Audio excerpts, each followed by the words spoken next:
I think it's time I finally finished this skull-ony. These drawing videos I started so damn long ago. So obviously I've done all the sketching, and you kind of seen the design come together. But now I want to do one video just concentrating on the lines in preparation for making a stencil. So this is kind of a separate video from that. From the actual design making, but this is important because there's a few tips and tricks I've learned over the years, and having a really well put together black line for your design can really make the tattoo easier to follow when you come to actually tattooing it. So let's do this shit.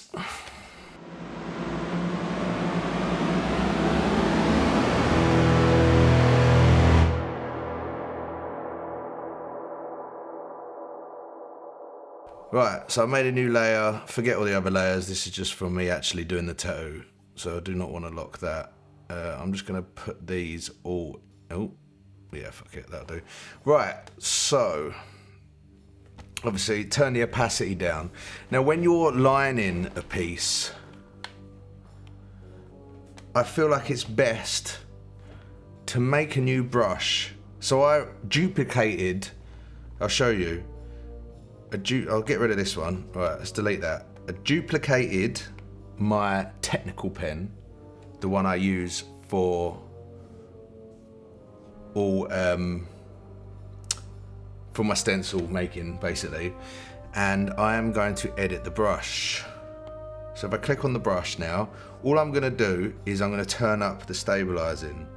So I'm going to turn it up to, let's say, 20%. Right, so now it should be a bit flowy. Yeah, so you're not really like, it doesn't matter.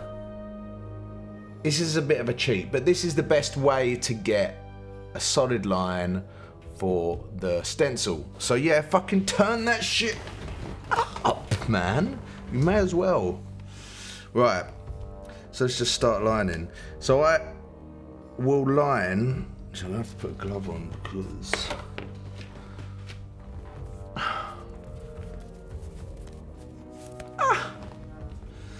oh shit, man sticks to this screen protector. It's paper-like. It's really cool. So, anything that's going to have a thick line, I give it a thick line.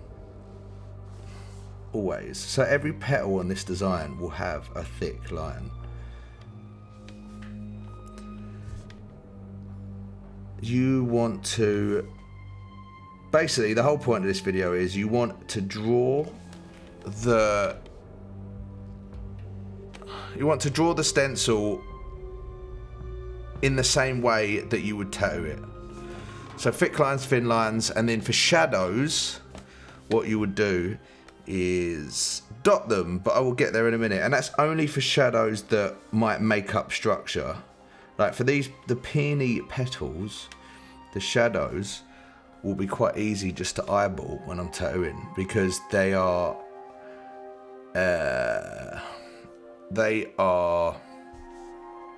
not framing anything. They're not causing shapes like the lines are. The lines are holding shape for the tattoo.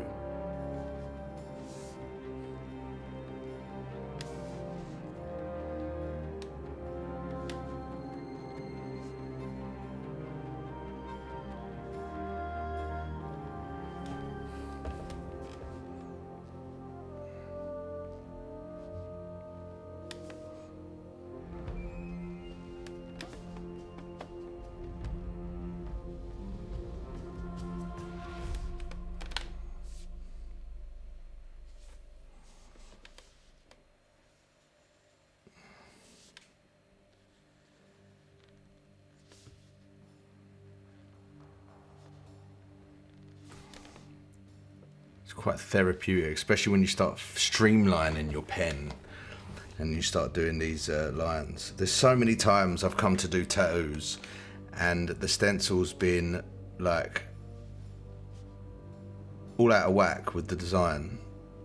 And one of the worst ones is when you accidentally line something that was supposed to be a shadow, and that's why you should dot that, and you'll see that in a minute when I get to it.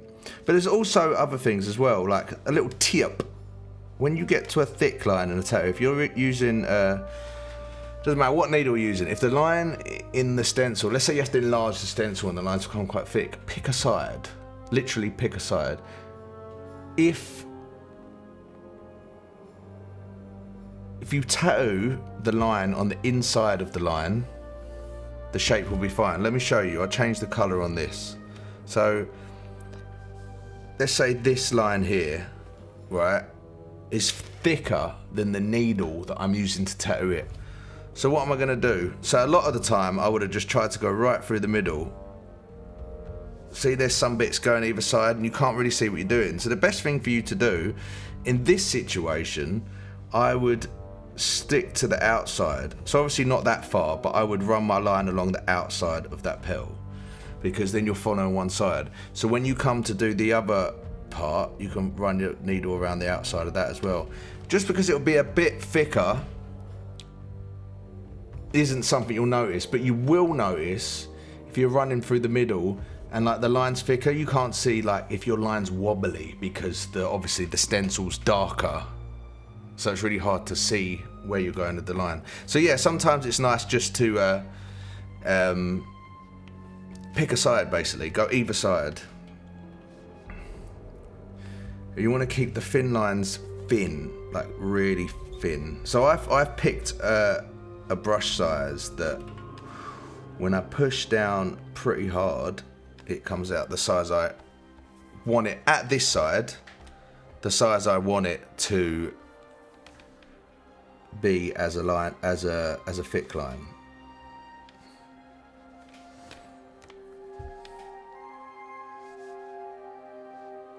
My son just texted me.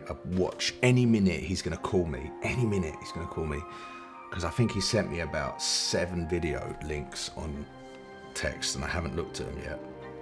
I feel bad. I should have looked at them last night. Jackson, I love your videos. You always send me the funniest shit. But I'm useless at texts. I'm useless at phones. I sounded like a really old git then. I'm useless at texts. Like it's some kind of game. You know what I fucking mean.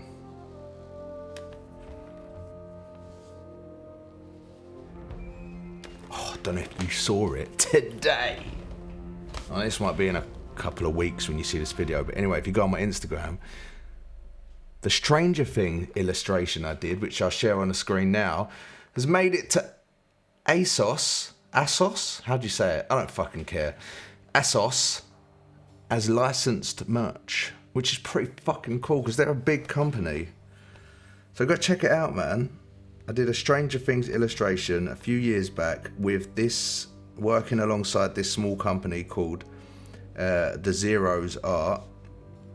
Really cool guy called Scott Ham, who I used to know when I was a lot younger. His wife and their pal, and yeah, they managed to get me a little illustration job with Netflix, which is fucking sick. And I've probably mentioned this story before, but Metallica actually did see the design as well and asked me to do something, but nothing ever came of that. I got paid for it, but yeah, still, that would have been sick. Who knows, they might see this new one and go, yo, Jason, could you draw us another design so we can stick it on a Metallica t-shirt? What a terrible accent that was. How cool would that be though? So fucking cool. Great.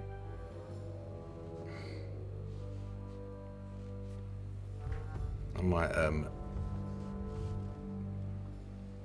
turn this to private.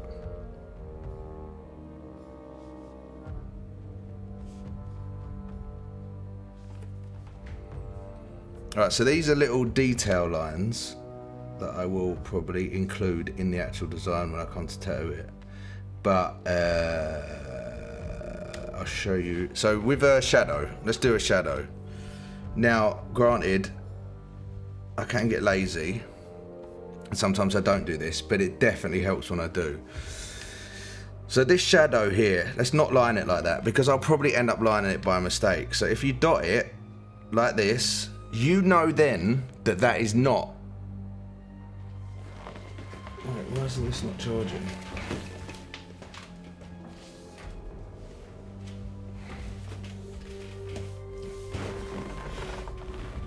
Oh, I need to run out of battery then. You know then that that is not to be not to be lined properly with a liner. So dot your shadows, line your lines, dot your shadows. When realism artists do their stencils, I find it really clever. They get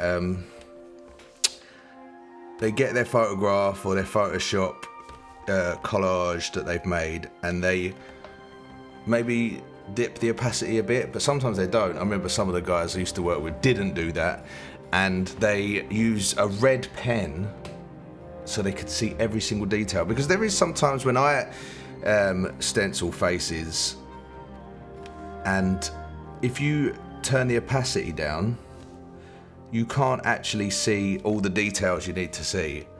So it actually makes it really difficult. So if you use a red pen, that's going to show up on a monochromatic, ooh, big words, black and white image a lot better than if you used a black pen and turn the opacity down. So, and then you can always change the settings at the end to make that image, to make the pen black again. So that's definitely a good way of doing things. I'll give you a quick example in a minute when I finish this one of what I mean.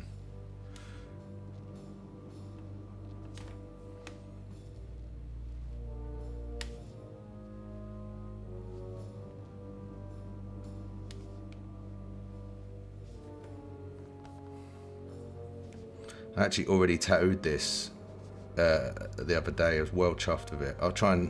I'll put it on the screen now. It come out really fucking cool. So this was not the one I was actually drawing with you guys before. This is the one that I originally drew, and then it inspired me to draw one from scratch for the videos.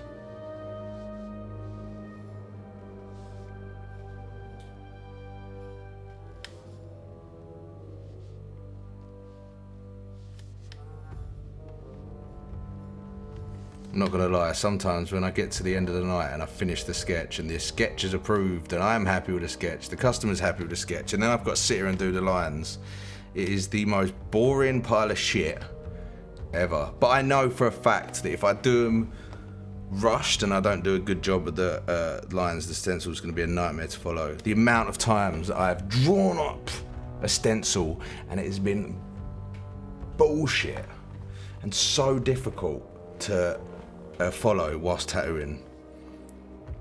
I've got to learn my lesson, but we're all lazy sometimes, right? We all get a bit tired and can't be bothered at the end of the night.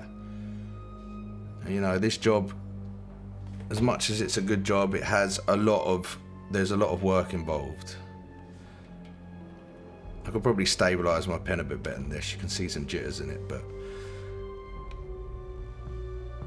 I know what to and to not follow when it comes to things like that. I'm not going to start doing jittery lines just because my line's gone jittery on the stencil. Although there's no room for laziness, you just draw it right first time and it'll be so much easier.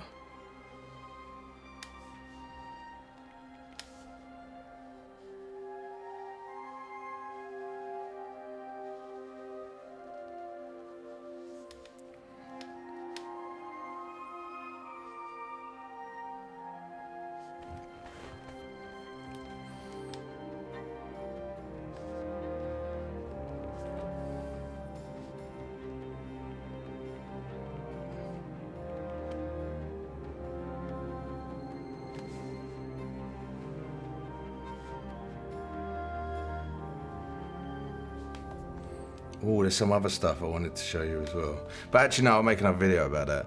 I started using Blender to start getting a better idea of shadow casting.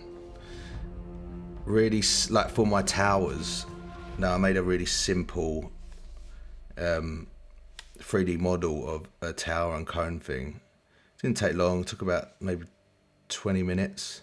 And yeah, it just looked really cool. And because, you know, you can render real lighting in it, I managed to make the shadows and how they look. It's actually quite interesting because some of the shadows confused the shit out of me. Like, I did not understand them. Anyway, I'll save that for another video. But it means that I'm learning, so it's good. If I can better understand why certain shadows looked a certain way, or like went a certain direction due to the shape of objects and the direction they cast the shadows in. If I can better understand that, then I'm sure I can. It would only improve my work. Oh, see that gap? iPad's getting old. I need a new iPad.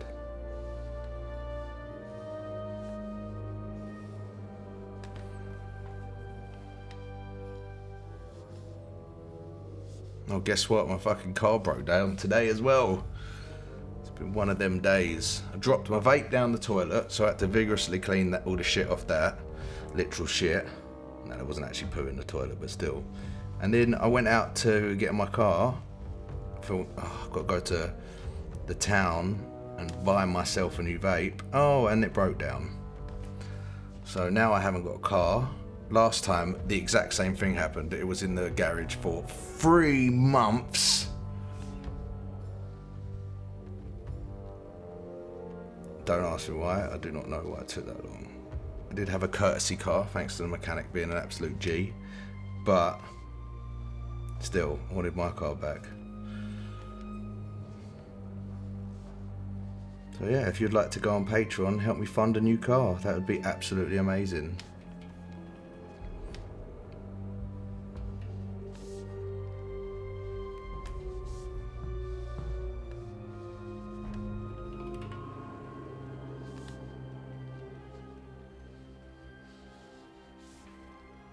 That's a really nice customer this week. Tell me how these drawing videos helped. You know, I was beating myself up about them, thinking, are they really, is there any point, like, do they really help anyone just sitting watching me draw? And I've just got to keep remembering that I do that. I watch people draw. Like, I watch people, I put it on the background, I watch people draw. What's the harm in doing it, man? It's going to help some people out. The guy showed me some of the work he did based off of my drawings. I was like, fuck, that actually looks pretty fucking sick. Like, he really listened to it. So yeah, I've got to do more. Definitely want to start boosting up my YouTube appeal by doing some more videos. Anyway, there we go. The lines are done. Now, if I turn off the stencil, I could totally use that as a good guide for a tattoo. I'd have this on in the background and my iPad somewhere, print it off maybe, stick it up on my lamp, or even I've got a iPad holder at the shop that I put on the side of my light, put my stencil on that, have this as reference, a good stencil, and that tattoo's gonna be easy as shit. Not easy as shit, but easy to follow at least. So there we go, man. Oh yeah, let me show you real quick the little tips I learned for the black and grey stuff. Let's just bring in a photograph. Right, so I've got my photograph. Let's dim that. Let's turn that one off. Let's dim this. Actually, no, we will not dim it. So we're gonna use a red pen. Right, bright red. And now, if you draw over the top, you're gonna see that so bright. You don't need to turn it down. And you can get all the fine details. Use quite a thin pen and just use and get all the details. This is how you achieve really good realism. A good stencil like this, let's just do the nose. We're getting all the little details because you can actually see exactly what you're drawing over. Whereas imagine if I dimmed it right now to there, as much as I can see it all still, the little details come out.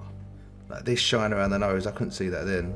And you want to catch this stuff because it's the small details of realism that really, if you get them in there, that's when it looks realistic. Uncanny valley. If something looks realistic to a T, and you could fool someone into thinking it's actually a human photograph, you're onto a winner. If you don't do all the little details, as much as the tattoo will still look killer, and it will still, I guess, be classed as realism, it will not trick the eye into thinking it's a photograph. And isn't that the point of realism, is to look as realistic as possible? I'm not a realism artist, I dabble in realism. Anyway, thanks for watching. I hope that the lines can help. And just remember, take time and make the lines solid. Dot your shadows, thin lines, thick lines, whatever lines you're expecting to use in the tattoo, do it like that. And at the end, when you've done that tattoo, you'll thank yourself for spending time on that stencil, because your tattoo will show for it. Really appreciate it if you get over on the Patreon and give me a follow. You can follow for like £1, you can support. It's just to support me. That's all you need to do. If you want a little bit more, I will be trying to do some live streams on Patreon only, and that will only be to the Rambler tiers. I will put a bit extra for everyone of that. If you choose to do the £5 support, you get all these videos early and some extra bits like time lapses of my sketches and shit like that. So yeah, thank you everyone. I love you all, and massive thanks to everyone who's already supported me on Patreon, and I'm sure I'll speak again to you soon. All right, goodbye.